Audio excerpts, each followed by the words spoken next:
మొదటి బాప్తిస్తారు కదా కదండి మన మందిరం దీన్ని ప్రతిష్ఠ చేస్తామండి. మొదటి బాప్తిస్తాం కాబట్టి అందరూ దగ్గర అమ్మారండి. మొదటిగా ఎంత బాగున్నాయో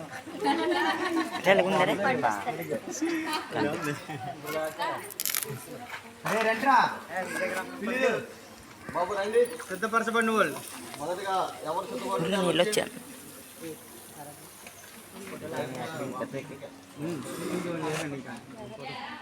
చెప్పేసాం కదండి అక్కడ ఇంకా అన్నీ చెప్పేసాం కదా.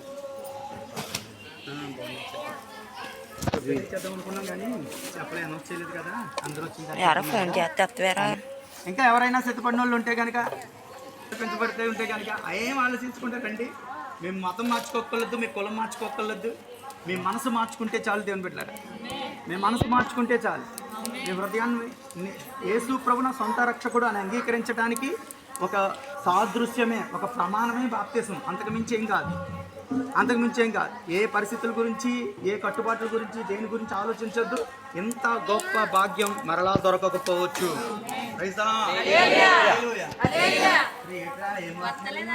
సూట్లు కట్టేసుకున్నారేటి, సిగ్గుపడతారేట్రా. యేసు రక్తము రక్తము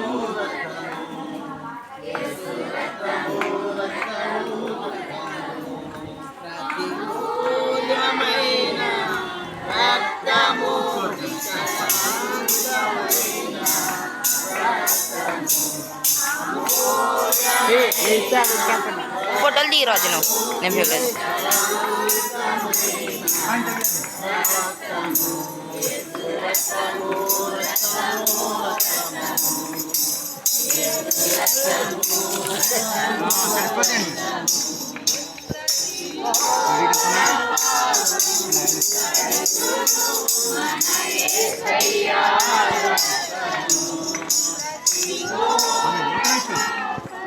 దేవునికి స్తోత్రం.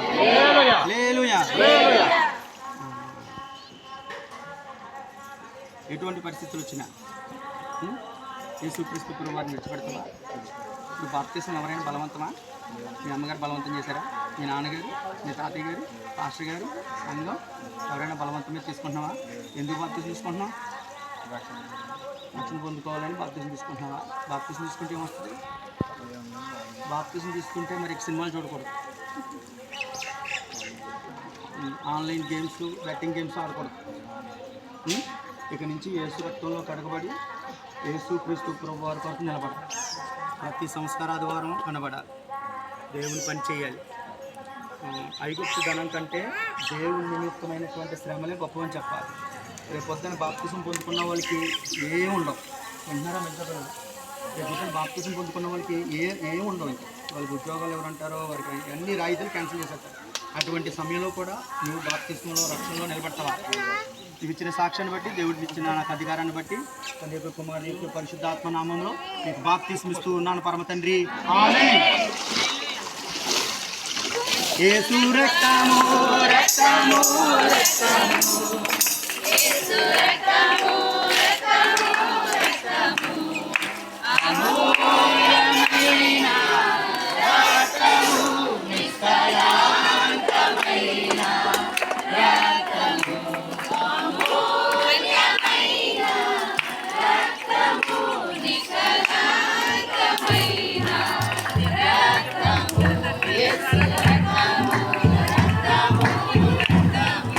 దేవునికి స్తోత్రం. హల్లెలూయా. బాప్తిసం గురించి తెలుసా? బాప్తిసం అంటే ఏంటి?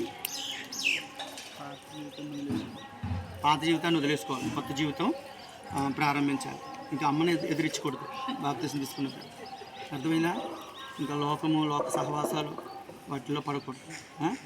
డ్రెస్సింగ్ విషయంలో కానీ, కటింగ్ విషయంలో కానీ, హృదయం విషయంలో కానీ, అన్ని విషయాల్లో కూడా పరిశుద్ధంగా ఉండాలి. పరిశుద్ధంగా ఉండాలి. ఎటువంటి పరిస్థితులు వచ్చినా రక్షణ వదిలిపెట్టకూడదు, యేసుని వదిలిపెట్టకూడదు. ప్రతి సంస్కారాల ద్వారా నిలబడాలి. ఓకేనా? దేవుడు నీవు ఇచ్చిన సాక్ష్యాన్ని బట్టి తండ్రి యొక్క కుమారుని యొక్క పరిశుద్ధాత్మ నామంలో ఈ బిడ్డకి బాప్తిసం ఇస్తూ ఉన్నాం పరమ తండ్రి.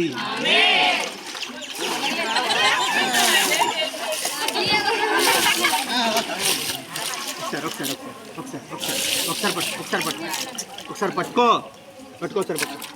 పట్టుకో, ఏం కాదు, నేను పట్టుకున్నాను వెనకాల. అయ్యా నేను వచ్చలేదా వద్దు, పట్టుకో పట్టుకో, కళ్ళు మూసుకో, పట్టుకో, ఏం కాదు, పట్టుకో. ఫ్రీగా ఉన్నాం కదా, భయపడకండి.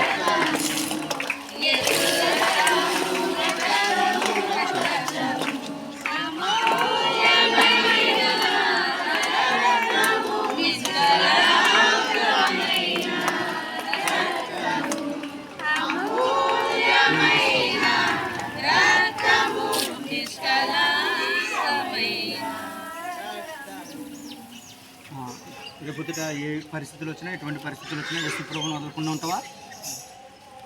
ప్రతి విషయంలోనూ యవన కాలంలో ఎటువంటి తొట్టిరెట్ల పాటలు వచ్చినా సరే క్రీస్తు కొరకు నిలబడతావా?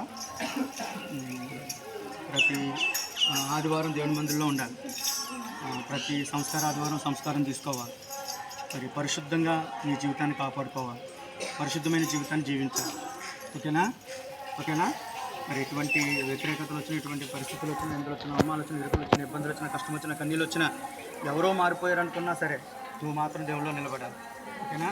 అటువంటి గొప్ప దేవుడు నీకు ఇచ్చిన కాక, నువ్వు ఇచ్చిన సాక్ష్యాన్ని బట్టి, దేవుడు నాకు ఇచ్చిన అధికారాన్ని బట్టి నేను సాక్ష్యం, నువ్వు అసలు ఏమీ భయపడదు. ఓకే? కళ్ళు మూసుకో, కళ్ళు మూసుకో, కళ్ళు మూసుకో. తండ్రి యొక్క, కుమారుని యొక్క పరిశుద్ధాత్మ నామంలో బాప్తిస్మం.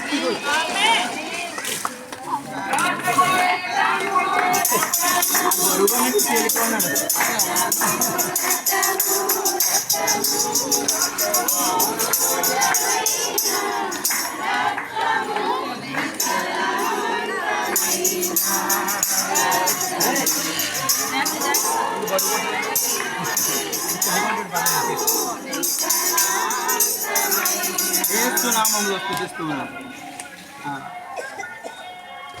రక్షణ అనేది చాలా ప్రాముఖ్యమైనది. రక్షణ పొందుకుంటే పరలోక రాజ్యం ఉంటుంది. రక్షణ పొందుకుంటే పరిశుద్ధంగా జీవించాలి. సినిమాలు చూడకూడదు, ఇంకా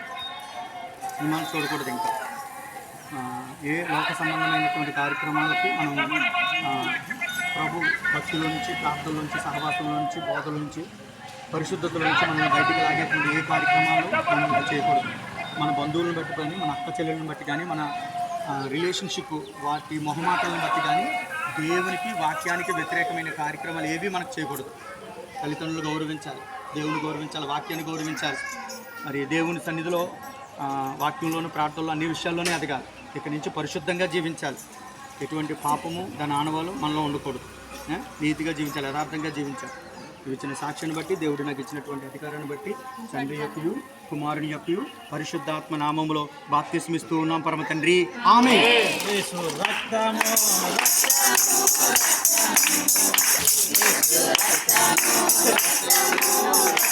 దేవునికి స్తోత్రం. హల్లెలూయా. ఇంత మంచి అవకాశం మరలా మనకి రాకపోవచ్చు. ఇది నిజంగా పరిశుద్ధాత్మ దేవుని సమయం. దేవుని బిడ్డలారా, 40 రోజులు ప్రార్థన చేశారు. ప్రార్థన ఫలమే రక్షణ కార్యాలు జరుగుతున్నాయి. ఇన్నాళ్ళు ఎక్కడో బాప్తిసం తీసుకోవడానికి అక్కడికి వద్దు అని అంటే ఆ చెరువు, ఆ గోదావరిలో వద్దు, ఇక్కడ వద్దు అని అంటే ఇంకో చోట, ఇక్కడ వద్దు అంటే ఇంకో చోటకి అలా మనకి దేవుడు బాప్తిసం ఇచ్చారు. మరి అంటే ఎంతవరకు ఈ పుణ్యలో బాప్తిసం ఇస్తామో తెలియదు. మళ్ళీ ఇదే వచ్చే సంవత్సరం ఇక్కడ బాప్తిస్తానికి జరగవచ్చు, జరగకపోవచ్చు. ఈ మందిరాలు ఉండొచ్చు, ఉండకపోవచ్చు. ఇంత మంచి అవకాశం మళ్ళీ ఎప్పుడు కూడా రానే రాదు.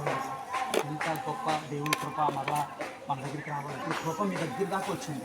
ఎందుకో తెలుసా? దేవుని రాకడ దగ్గరికి వస్తుంది కాబట్టి. దేవుని రాకడ దగ్గరికి వచ్చేసింది కాబట్టి కృప మీ దాకా వచ్చి బతున్నారు. కృప 2 చేతులు చాటి మమ్మల్ని ఆహ్వానిస్తుంది. ఈ సమయం పోతే మరలా మనకి బహుశా సాధ్యం ఉండకపోవచ్చు. సిద్ధపడే వాళ్ళు ఎవరైనా ఉంటే వచ్చి సిద్ధపడి బాప్తిజం పొందుతాం. బాప్తిజం చాలా ప్రాముఖ్యమైనది. ఇప్పటి రోజుల్లో బాప్తిజం పొందుకున్న తర్వాత ఎలా నిలబడాలో అది అపోస్తలుల బోధ చెప్తుంది మనకి. మనం దాంట్లో నిలబడతాం. ప్రభు మిమ్మల్ని అందరినీ దీవించిన కాక. ఎవరి ప్రదేశంలో వాళ్ళు ప్రశాంతంగా వెళ్ళి కూర్చుంటూ ఒక చిన్న ప్రార్థన. పరిశుద్ధంగా నీకు వందనాలు, కార్యక్రమాలను బట్టి నీకు వందనాలు, స్తోత్రాలు చెల్లిస్తున్నాం. కృపద ఇచ్చేది, సహాయం చేయండి, పిల్లలందరినీ దీవించండి. అపోస్తలుల బోధలో, సహవాసంలో ఆయన స్తోత్రాలు. వారు బాప్తిజం పొందుకున్న తర్వాత సంఘంలో ఉండి కట్టబడ్డారు. ఆయన బోధలో పెరిగారు, సహవాసంలో పెరిగారు, రొట్టె విరిచిట్లో పెరిగారు, ప్రాంతంలో పెరిగారు. అలాగూ వారిని పెంచండి, కృపద ఇచ్చండి. రాకడ వరకు నమ్మకంగా ఉండడానికి సహాయం చేయండి, ఎత్తబడి గుంపుగా ఉండడానికి సహాయం చేయండి. యవ్వన కాలంలో కుడికి అడుగు తొట్టెళ్ళపోకుండా నాయన స్తోత్రాలు బలవంతుల చేతుల బాణములు వలె ఉండడానికి సహాయం చేయండి. యవనస్తులు బలవంతులు, దుష్టుని జయించడానికి సహాయం చేయండి. యవనస్తుల్ని కాడి మోయడానికి సహాయం చేయండి. యవనస్తుల్ని వాక్యమును బట్టి వారు తమ నడతను శుద్ధి చేసుకోవడానికి సహాయం చేయండి. యవనస్తులు ఎదిగిన మొక్కల్లాగా ఉండడానికి సహాయం చేయండి. ఈ యవన బిడ్డలు నాటండి స్తోత్రాలు అయ్యా, మీలో అంతకంతగా అభివృద్ధి చెందడానికి సహాయం చేయండి. అయ్యా స్తోత్రాలు నాయన, అయ్యా వారి రెక్కల చాచి పైకి ఎగరడానికి సహాయం చేయండి. యెహోవా కొరకు ఎదురు చూచే వారికి ఉండడానికి సహాయం చేయండి. వారిని దీవిస్తూ కూడి వాళ్ళ సంఘాన్ని దీవిస్తూ ఇంకా ఎవరైతే ఆలస్యం చేస్తున్నారో వారి హృదయాలను కూడా ప్రేరేపించి కృప దయచేయమని యేసునామములో ప్రార్థిస్తున్నాం తండ్రి, ఆమేన్. మంచి దేవుని బిడ్డలారా, అందరూ కూర్చుని ఒక పాట పాడుతూ ఉంటే పిల్లలు వచ్చేస్తారు. మనం 7 మాటలను చెప్పుకుందాం.